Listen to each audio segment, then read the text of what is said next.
Okay, you kids, welcome to John Mike Keene. We're going to do some crunchy poll work today. I've got three different sources. It's good news for Trump, but he's still within the margin of error, so we have to be careful. Thanks for being part of the John Mike Keene team. John Mike Keene is my pen name. I try not to use my real name here. Check this out. In 2020, Republicans were only 33% of early voters. Now it is up to 40%. So in this big state with a big Latino population, a whole lot of union members, some warning signs, at least early on in early voting for Democrats, George. And Rick, Generals John Kelly, Mark Milley have called Donald Trump a fascist. Kamala Harris agrees, and we have some polling on that. Nice try, George Stephanopoulos. Look, he's going, you mean the John Kelly and the Mark Milley quotes against Trump didn't work? No, and they breached the Uniform Code of Conduct. They need to be tried and court-martialed. Lots of people on the Democratic side of the equation say, how could it be possible that it's tied? Why is Harris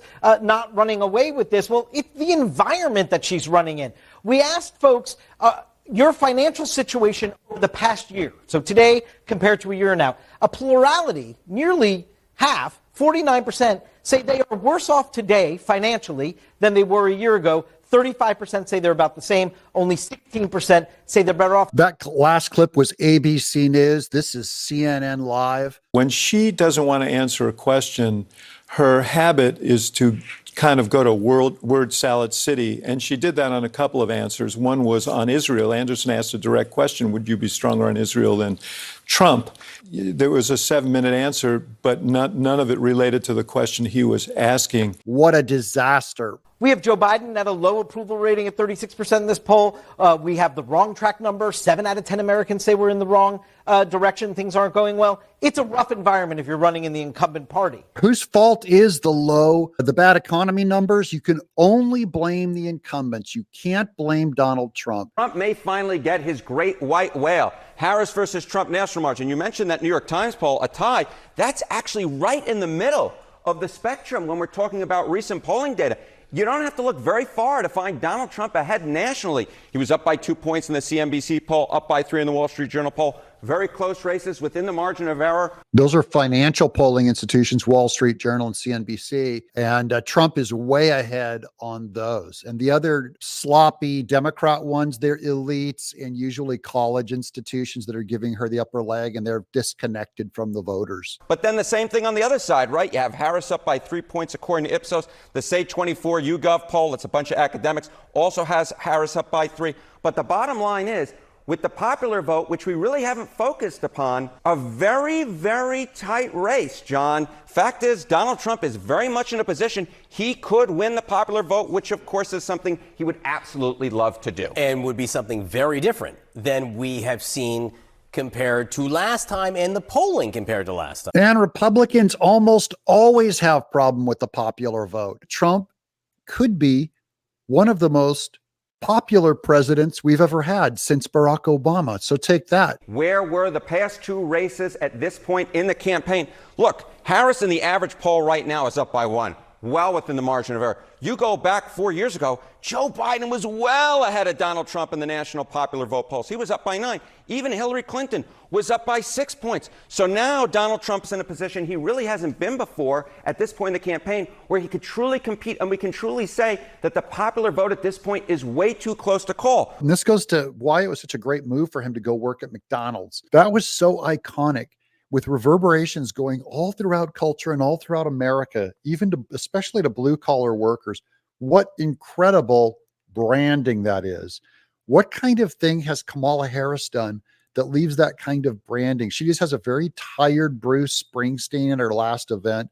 He just sounded so withered and tired. And the audience was actually falling asleep during the performance. Of course, this is only going back 8 years. I wanted to jump even further back in my time machine to get an understanding. Hey, I haven't heard about a Republican potentially winning the popular vote in a while.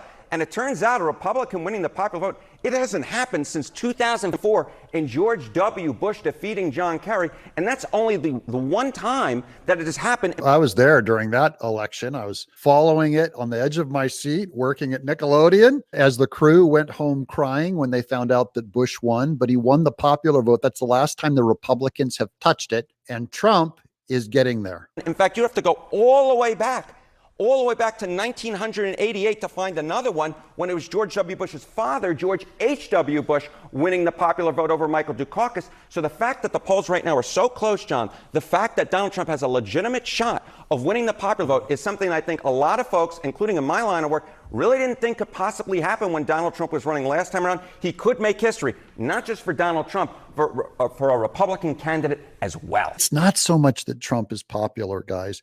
Republicans win the popular vote when the Democrats run a truly disastrous candidate. Kamala Harris could be so bad that the Republicans win the popular vote. Let's go back to the last time we won it. George W. Bush beating John Kerry. John Kerry, one of the most incredibly unpopular candidates there was. And so and we were at a time of war. So even though it makes him look more popular, and then go all the way back to George H.W. Bush back in 1988. Again, I voted in that election too, against Dukakis.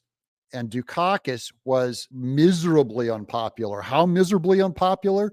He actually made George H.W. Bush win the popular vote. Now, there are some reasons for this, and I think Democrats' heads are all exploding out there watching this right now. How do you make a Democrat's head explode? Tell them the truth. Begin to raise the possibility that we could see the reverse. We could see the reverse of things we've seen, where a Republican wins the popular vote, but there's a chance for the Democrat to win the Electoral College. Yeah, part of my job is to warn our viewers on either side of the aisle of an event that may occur that they don't necessarily like, and Donald Trump winning the popular vote could absolutely happen. You might as well wrap your minds around it now, folks, if you don't like Donald Trump. They're trying to warn the CNN audience. Of course, most of the CNN audience doesn't like Donald Trump. They're already doing triage, mental therapy for their audience. Get used to it. On the flip side of that, a potentially good sign for Democrats is, why is Donald Trump doing so well in the popular vote polls? You can dig down into the state level polling and you can see that Donald Trump is doing particularly well in California, Florida, New York, and Texas. Of course, none of these states are really on the board at this point. So Donald Trump may end up gaining in the national popular vote polls, but actually he's wasting votes, which could in fact lead to a case where Kamala Harris could sneak by in the Electoral College by sweeping those Great Lake battleground states, which at this point are way too close to call. But most of them are leaning for Trump, so he could win the popular vote. And if he becomes the popular candidate, Democrats lose their every moral argument against Trump. The American people will have made him the most popular, but this is my favorite. This is our last clip. John. That's right. It'd be interesting to see then if all that talk about Electoral College reform takes on a bit of a new light. Yeah, if Trump wins the popular vote, the Democrats are for the popular vote and against the Electoral College. They always say we should just go with whoever's popular. And there's a lot of states that are sworn to throw their electors to the popular vote candidate, like California. But Trump is going to win. Looks like he could win the popular vote. I'm John Mike Keane.